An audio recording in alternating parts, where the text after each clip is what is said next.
महाराणा प्रताप के जीवन में कहीं निराशा के कभी बादल छाए तो इतिहास में ये बात बहुत अच्छे तरीके से विदित है कि महाराणा प्रताप के जीवन में सबसे बड़े उनके जो भगत थे वो आपके बीकानेर के थे। और बीकानेर के पृथ्वीराज सिंह राठौड़ ने महाराणा प्रताप को एक बार फिर से जगाया था, आपको याद होगा। और इसी बात को लेकर सुजानगढ़ के हमारे राजस्थानी मायड़ भाषा के बहुत सिद्ध हस्त कलमकार कलम मनीषी श्रद्धेय डॉक्टर कन्हैयालाल सेठिया ने पीथड़ और पाथड़ की कविता रच दी। उस कविता को कह दिया, मैं दो पंक्तियां प्रस्तुत कर रहा हूं। विश्वनाथ जी बहुत अच्छा लग रहा है, शायद पहले मैंने कभी गाया नहीं होगा। भाई साहब से भी निवेदन करता हूं कि आप जरूर सुनिएगा। नानो सो अमरो चीख पड़ो राणा रो सोयो दुख जागो दुख जागो। हूँ लड़ियो घणो हूँ सयो घणो मेवाड़ी मान बचावण ने हूँ पाछ नहीं राखी रण में बेरारो खून बहावण ने बेरारो खून बहावण ने। जद याद करो जद याद करूं हल्दी घाटी नैना में रगत उतर आवे सुख दुखी रो साथी चेतकड़ो सूती सी रूख जावे।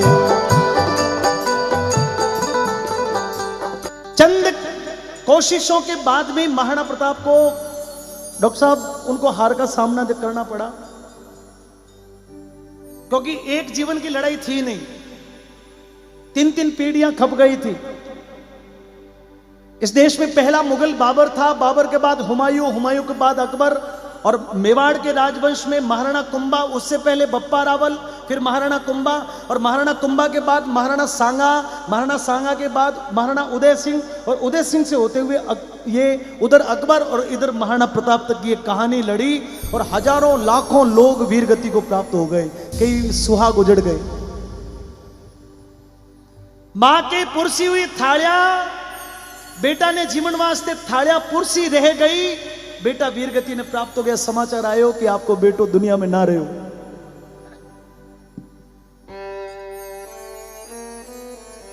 महाराणा प्रताप की शक्ति क्षीण हो गई। कुछ समय महाराणा प्रताप अपने महलों को छोड़कर जंगलों में चले गए, स्वयं और अपने परिवार को घास फूस की रोटी खिलानी कबूल कर ली, पर अकबर की गुलामी नहीं करूंगा ऐसी प्रतिज्ञा महाराणा प्रताप ने कर ली।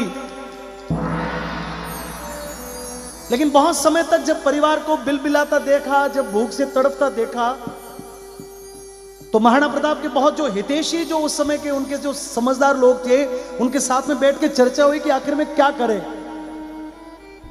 ये जब जो बुद्धिजीवी लोग बैठे, मैं निवेदन करता हूं आप बहुत ध्यान से सुनना।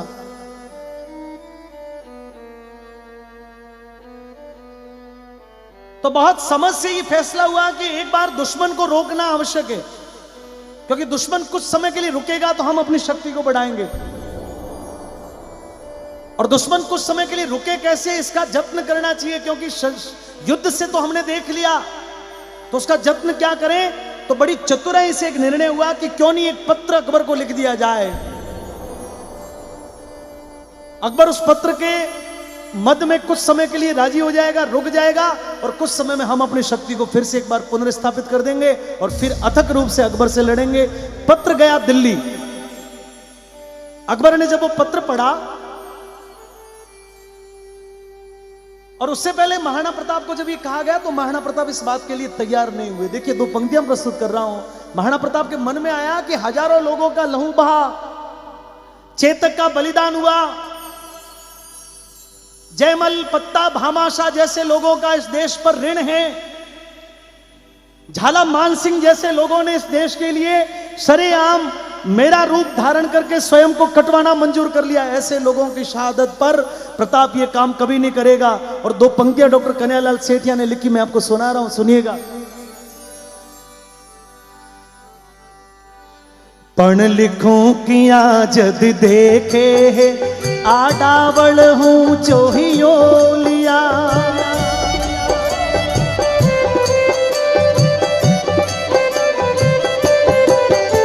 पण लिखूं किया जद देखे, आडावल ऊंचो ही लिया। चित्तौड़ खड़ो है मगरा में, विकराल भूत सी लिया छिया, विकराल भूत सी लिया छिया। झुकूं किया है आण मने, कुड़रा के शरिया बानारी। हूँ बुझूं किया हूँ शेष लपट, आजादी रे परवाना रे। लेकिन फिर भी महाराणा प्रताप ने पत्र लिख दिया। पत्र अकबर के हाथों में गया, अकबर का सपना सच हो गया। लेकिन अकबर बड़ा धूर्त था। अकबर चाहता था कि महाराणा प्रताप की इस हार को सिर्फ मैं या मेरा दरबार नहीं पड़े, पूरे देश को पता चलना चाहिए कि हिंदुआ सूरज, मेवाड़ की वो आन बान की शान की वो पगड़ी आज अकबर के पैरों में पड़ी है। अकबर को यह पता था कि महाराणा प्रताप का सबसे बड़ा भक्त कौन है। और अकबर ने दिल्ली से बीकानेर समाचार भिजवाया, पृथ्वीराज सिंह को दिल्ली बुलवाया। पृथ्वीराज सिंह दिल्ली पहुंचे।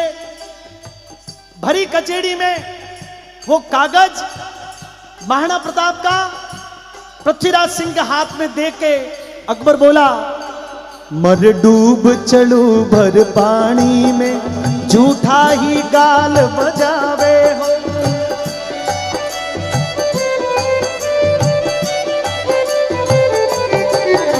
मर डूब चलू भर पानी में, झूठा ही गाल बजावे हो।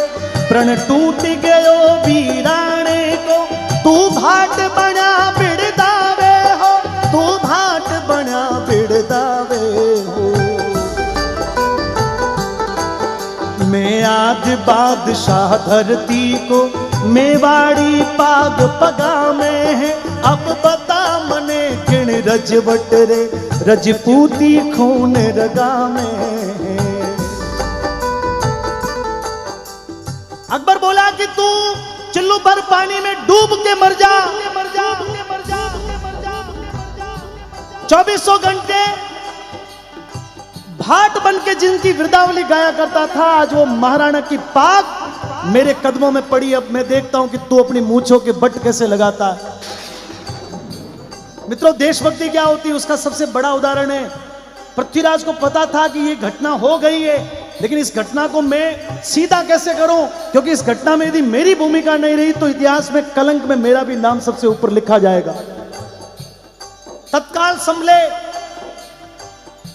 बड़ी चतुराई से पृथ्वीराज सिंह ने अकबर को कहा कि जहां पना, यदि आप हुक्म करें तो मैं इस पत्र की सच्चाई जानना चाहता हूं। यदि आप हुक्म करें तो मैं इस पत्र की सच्चाई जानना चाहता हूं। अकबर ने कह दिया कि तेरे को हुक्म है। और उस समय पृथ्वीराज सिंह ने महाराणा प्रताप को एक पत्र लिखा। इस पूरी कविता का क्लाइमेक्स पढ़ रहा हूं। मित्रों, मैं निवेदन करता हूं सभी लोग जग रहे हो, आप लोग ध्यान से सुनना कि पृथ्वीराज ने किस प्रकार से उस सोए हुए शेर को जगाया।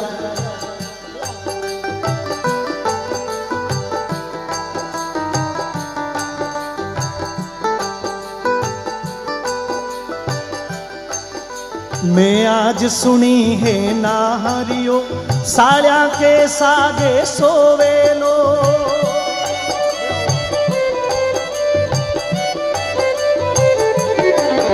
मैं आज सुनी है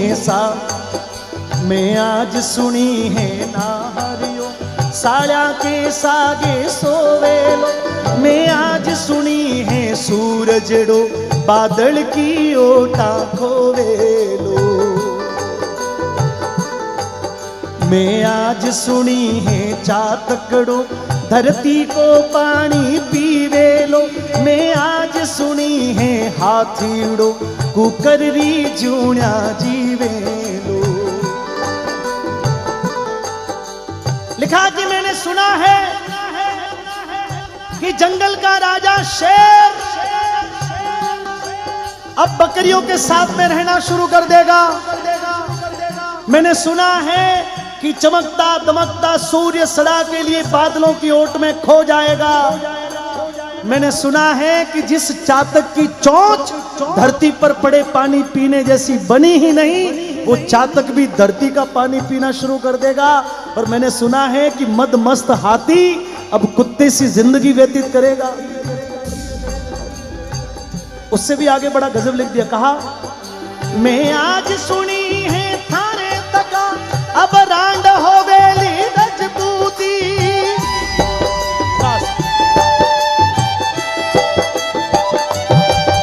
मैं आज सुनी है थारे तका, अब रांड हो गई रजपूती।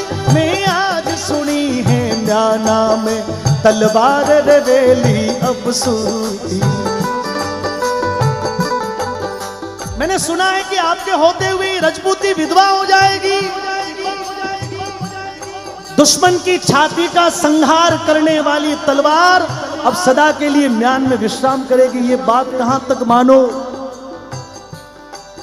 हो मारो हिवड़ो कांपे है, मूछारी मोड़ मरोड़ गई।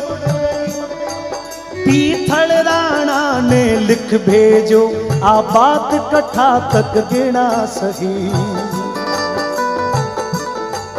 पत्र पहुंचा मेवाड़। महाराणा प्रताप ने उस पत्र को पढ़ा और पढ़ते ही महाराणा प्रताप की आंखों में एक बार फिर से लाल रंग छा गया। लाल रंग का लहू एक बार फिर शरीर में दौड़ गया। पत्र के जवाब में महाराणा ने लिखा,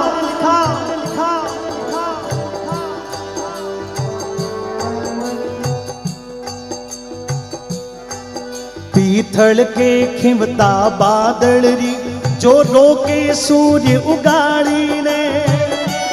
ताली के साथ में।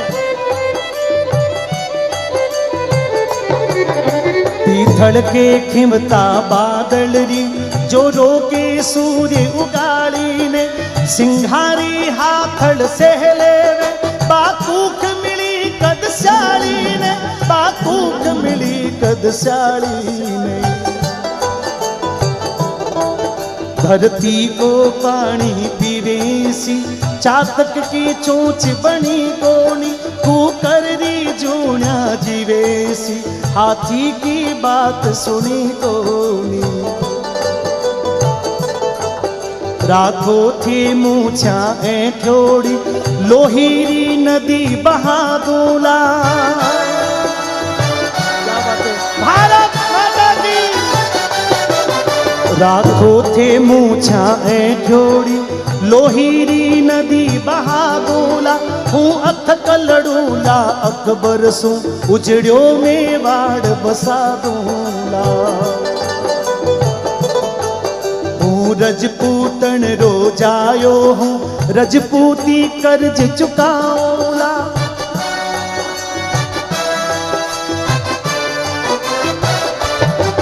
हूँ रजपूतन रोजायो हूँ, रजपूती आन निभाऊला। ओ शीश भले पर पड़े, ओ शीश पड़े पर पाग नहीं, दिल्ली को मान घटाऊला। अंत में